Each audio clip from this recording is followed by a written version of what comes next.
कल कर सकते हैं। नहीं, इट्स ओके सर, मैं आज ही कर देता हूँ। ठीक है सर, मैं आता हूँ। ओके। क्या ड्रामा है ये? शालिनी, मुझे अभी ऑफिस निकलना होगा यार। सॉरी यार, फिर कभी चलते हैं। यार तुम्हारा हर बार का ड्रामा ही है, तुम हर बार यही करते हो, फिर कभी चलते हैं, फिर कभी चलते हैं। यार शालिनी, बात बात पर नाराज मत हुआ करो। अरे नाराज नहीं हो तो क्या हो, मतलब तुम्हारे घर की पूरे दिन साफ सफाई करो इस गर्मी में, तुम्हारे माँ बाप तो आराम से एसी में रहते हैं और मैं दिन भर काम करती रहती हूँ। ऊपर से तुम्हारी बहन कभी भी आके टपक पड़ती है, फिर उसका भगत करो, उसके ऊपर खूब पैसा खर्च करते हो, और जब मैं बोलती हूँ तो तुम्हारे पास पैसे नहीं होते। तुमसे शादी करके मेरी किस्मत फूट चुकी है। यार शालिनी, ये क्या बकवास कर रही हो? कभी माँ के बारे में उल्टा सीधा बोलती हो, कभी बहन के बारे में। मुझसे ढंग से बात किया करो शालिनी। क्या गलत कहा मैंने? क्या गलत कहा मैंने तरुण?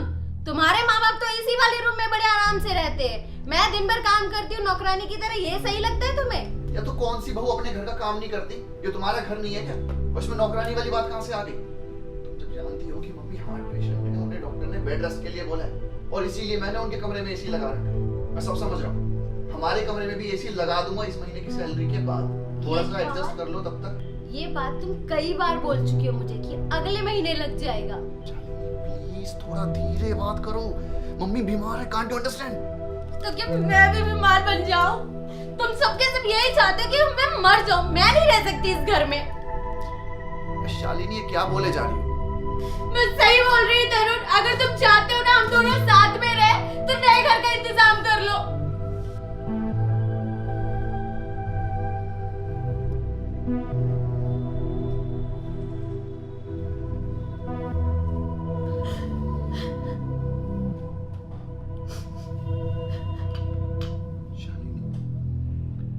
जरा दिमाग से सोचो, मैं अपने माँ बाप का इकलौता लड़का हूँ।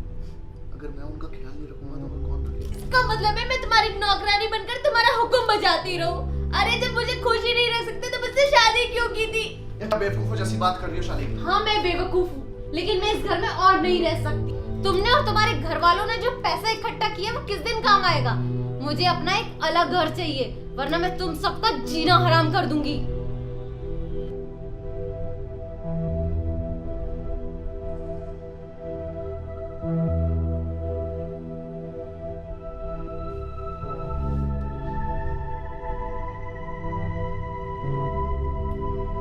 शालिनी,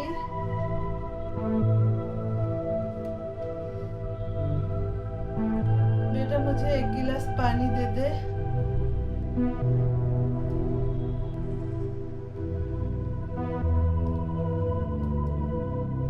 शालिनी, बेटा एक गिलास पानी दे दे। ये बुढ़िया एक मिनट चैन से नहीं जीने देती है, अब नहीं रहूंगी मैं इस घर में।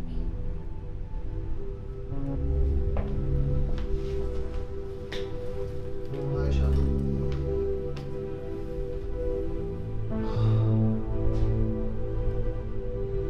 कैसा रहा आज का दिन? कैसा रहेगा तुम्हारे घर में मेरा दिन? दिन भर तो तुम्हारे माँ बाप की सेवा सत्कार करते रहो। मुझसे इस घर में नहीं रहा जाता, मुझे एक नया घर चाहिए।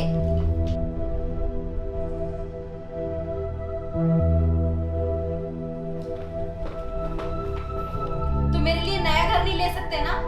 मैं भी यहाँ नहीं रह सकती हूँ, जा रही हूँ मैं। कहाँ जा रही हो तुम? शालिनी, शालिनी रुको शालिनी।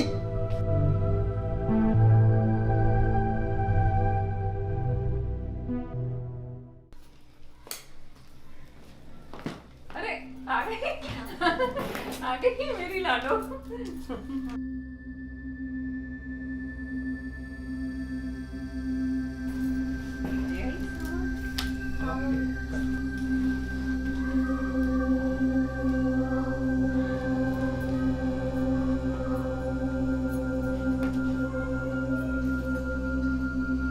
अरे बस इतना ही?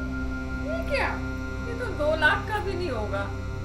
मम्मी अलमारी में जो कुछ था मैं सब ले आई हूँ। और फ्लैट का क्या हुआ?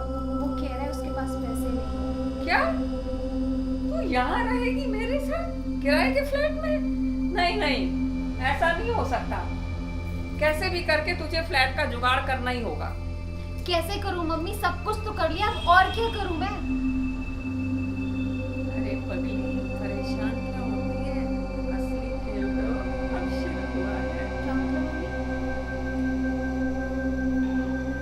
अब हम पुलिस में FIR कराएंगे कि तरुण और उसके माँ बाप तुझे दहेज के लिए परेशान करते हैं और आज उन्होंने तुझे घर से बाहर निकाल दिया।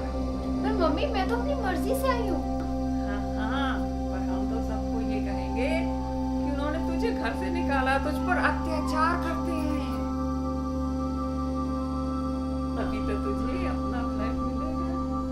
ठीक है मम्मी, तुम जैसा कहोगी मैं वैसा करूँगी। हाँ, ये हुई ना बात।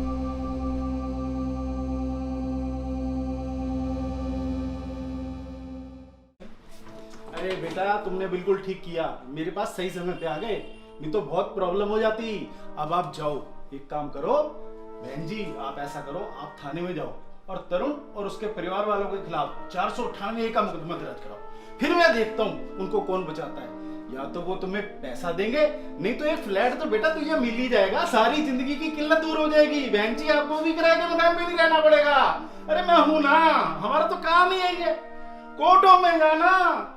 ऐसा मौका बार बार नहीं मिलेगा तुम्हारे को। पिछली बार तुमने गलती की थी, मेरा कहानी माना, इस बार ये काम कर दो, देखना रोते हुए आएंगे, तुम्हारे आगे हाथ पैर जोड़ेंगे तुम दोनों के, सारी जिंदगी तुम्हारी तर जाएगी। लेकिन मेरा भी ख्याल रखना, भूल मत जाना। असल में पता है क्या करते हैं लोग, बाद में भूल जाते हैं, वकीलों की फीस मारी जाती है। ठीक है बहन जी, ध्यान रखना मेरा।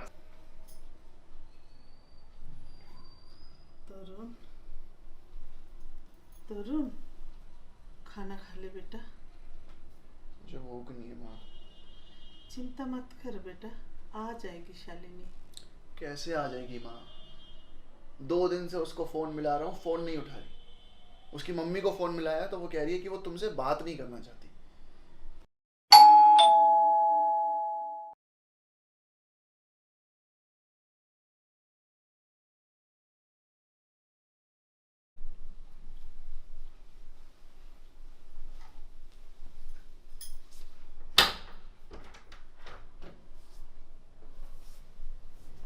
यहाँ पे तरुण कुमार कौन है? मैं हूँ सर। अच्छा, तो तू ही है वो घटिया आदमी जो अपनी बीवी को दहेज के लिए परेशान करता है? ये क्या कह रहे हैं सर आप? ये झूठ है। ये क्या कह रहे हैं इंस्पेक्टर साहब? आप इसकी माँ हैं? जी। तुम्हारी बहू शालिनी ने तुम्हारे बेटे, बेटी और तुम बुढ़े बुढ़िया के खिलाफ धारा 498 के तहत रिपोर्ट लिखाई है। तुम लोग उसे मारते पीटते हो और दहेज की मांग करते हो। ये झूठ है सर। सच झूठ का फैसला थाने में होगा। चल। सुनिए तो साहब। जो कुछ भी कहना सुनना है थाने में कहना। चल भाई। अरे क्या हुआ? हमारे घर में पुलिस क्यों आई है? तुम सबको अरेस्ट करने आई है। सर क्या? सर मेरी मम्मी हार्ट पेशेंट है, पिछले ही महीने उनकी सर्जरी हुई है सर। हाँ। Please try to understand. खैरियत चाहता है ना तो चुपचाप थाने चल। चल। मैं जल्दी आऊंगा माँ, अपना ध्यान रखना। मुझे कुछ नहीं होगा, आप अपना ध्यान रखना बस। मैं देखिए आ रहा हूँ बस। ये क्या हो गया? चल बे। जब हम किसी को पुलिस स्टेशन लाते हैं ना तो पहले उसकी खातिर करते हैं। अब बता, कितना दहेज चाहिए तुझे? ये झूठ है सर। मेरे माँ बाप ने शादी के वक्त ही दहेज लेने से मना कर दिया। तो फिर आप क्यों मेरी बच्ची को परेशान कर रहे हो तुम लोग? 10 लाख की डिमांड पूरी नहीं हुई तो तुमने घर से निकाल दिया। सर ये औरत झूठ बोल रही है। चुप। ये पुलिस स्टेशन है, तेरा घर नहीं है। ओए, ज्यादा चालाक मत बन। तेरे जैसों का इलाज करना मुझे अच्छी तरह से आता है। सर आप गलत समझ रहे। शालिनी सर को बताओ ना। मेरी बेटी नहीं रहेगी, अब मार डालेंगे मेरी बेटी को। साहब मेरी बेटी को एक अलग फ्लैट चाहिए। ठीक है, हाँ भाई, कान खोल के सुन ले। अब तुझे इस औरत को एक फ्लैट खरीद के देना होगा। सर मेरे पास पैसे नहीं है, मेरी माँ बीमार है, पिछले ही महीने उनका ऑपरेशन हुआ है, हमारी सारी पूंजी उसके अंदर खत्म हो चुकी है।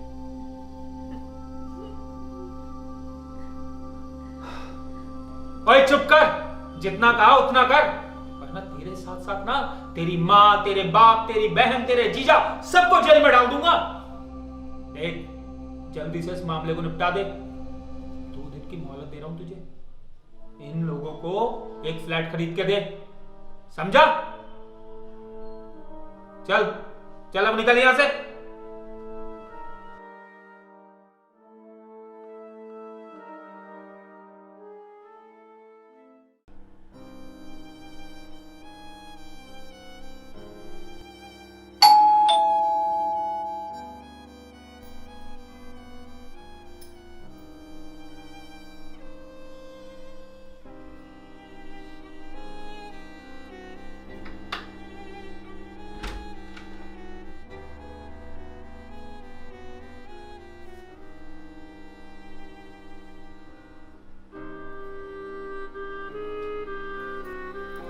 क्या हुआ बेटा? बहू ने क्या बोला? कुछ बोल बेटा, मेरा दिल बैठा जा रहा है।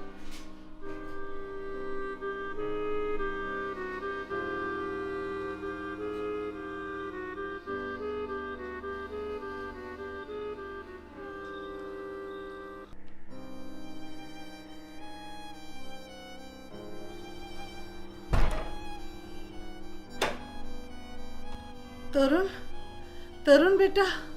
तरुण? आ गया क्या तरुण?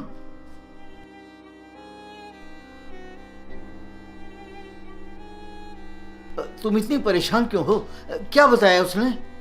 सुबह बिना कुछ खाए पिए चला गया था, अभी भी बिना कुछ खाए अंदर चला गया। तुम परेशान मत हो, तुम बैठो, मैं देखता हूँ। बैठो ना आराम से। हाँ। अरे तरुण, तरुण बेटा, तरुण बेटा, अरे तरुण!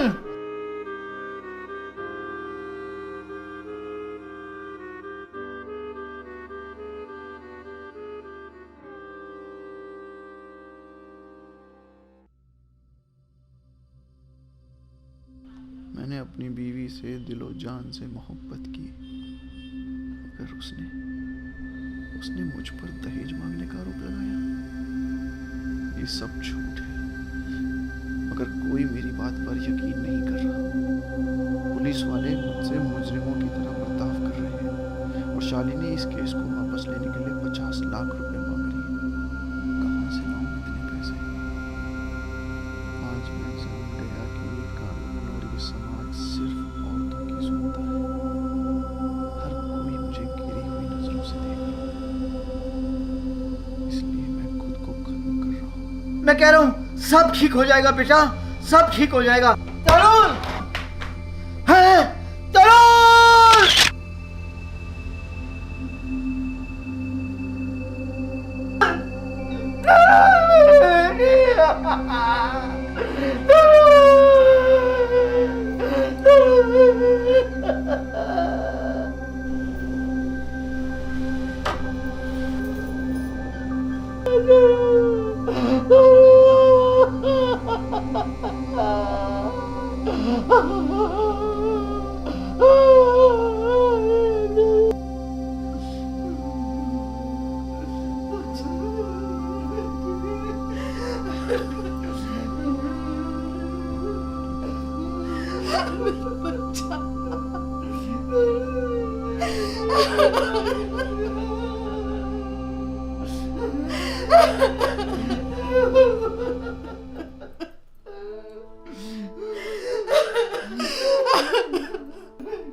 अभी आपने देखा कि एक बसा बसाया घर कैसे बर्बाद हो गया। शालिनी की बेमतलब की जिद ने तरुण को इस कगार पर लाकर खड़ा कर दिया कि तरुण ने मौत को गले लगा लिया। शालिनी को इससे क्या मिला? आज के इस दौर में आप जहां जाएंगे वहां आपको ऐसे झूठे केस सुनने को मिल जाएंगे जिसमें पत्नियों ने अपने पति को कानूनी पेच में फंसा रखा है। जरा सोचिए, क्या बुजुर्ग सास ससुर की सेवा करने से कोई औरत नौकरानी बन जाती है? पर ज्यादातर बहुओं की यही सोच बन गई है। जॉइंट फैमिली में रहना उन्हें बंधन महसूस होता है। मैं और मेरा पति और मेरे बच्चे, बस इनके सिवाय कोई ना हो मेरे घर में। जरा सोचिए, कल जब आपके बेटे बड़े होकर अपनी बहुओं के साथ आपसे अलग हो जाएंगे तो क्या यही इतिहास नहीं दोहराया जाएगा? तब आपको कैसा लगेगा? कोर्ट ने भी माना है कि दहेज उत्पीड़न के अधिकांश मामले झूठे पाए जाते हैं, लेकिन जब तक केस झूठा सिद्ध होता है तब तक आरोपी परिवार के साथ क्या क्या होता है सबको पता है। पुलिस और कानून उनके साथ अपराधी जैसा व्यवहार करते हैं। समाज में उनकी इज्जत मिट्टी में मिल जाती है।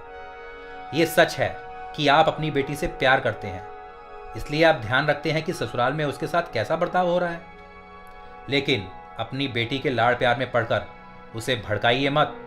उसे समझाइए कि ससुराल ही उसका घर है। सास ससुर उसके माता पिता के समान है। उनकी सेवा करना उसका फर्ज है। अपने पति की आर्थिक स्थिति को समझना पत्नी की जिम्मेदारी है। बिना वजह फरमाइश करने से पति की आर्थिक स्थिति बिगड़ सकती है। परिवार को चलाना सिर्फ पति की जिम्मेदारी नहीं है, इसमें पत्नी को भी भागीदारी निभानी होती है। अगर हम समझदारी दिखाएं तो परिवार टूटने से बच सकते हैं। महिला उत्पीड़न कानून को सख्त इसलिए बनाया गया है ताकि किसी अबला नारी के साथ अन्याय ना हो पाए। लेकिन याद रखिए, कानून का सहारा लेकर झूठा केस करना बहुत बड़ा अपराध है। कानून का नाजायज फायदा मत उठाइए, इससे बचिए। किसी के बहकावे में आकर अपने पति और ससुराल वालों पर झूठा केस करने वालों को पैसा तो मिल सकता है, मगर परिवार नहीं मिल सकता। पति पत्नी के रिश्ते में प्यार का महत्व पैसे से अधिक होता है। एक दूसरे की भावनाओं की कद्र करना ही प्यार ही है। लेकिन याद रखिए, कानून का सहारा लेकर झूठा केस करना बहुत बड़ा पाप है। हम माननीय न्यायालय से अपील करते हैं कि झूठे केस कराने वालों को दंडित करें, जिससे कोई भी कानून का नाजायज फायदा ना उठा सके।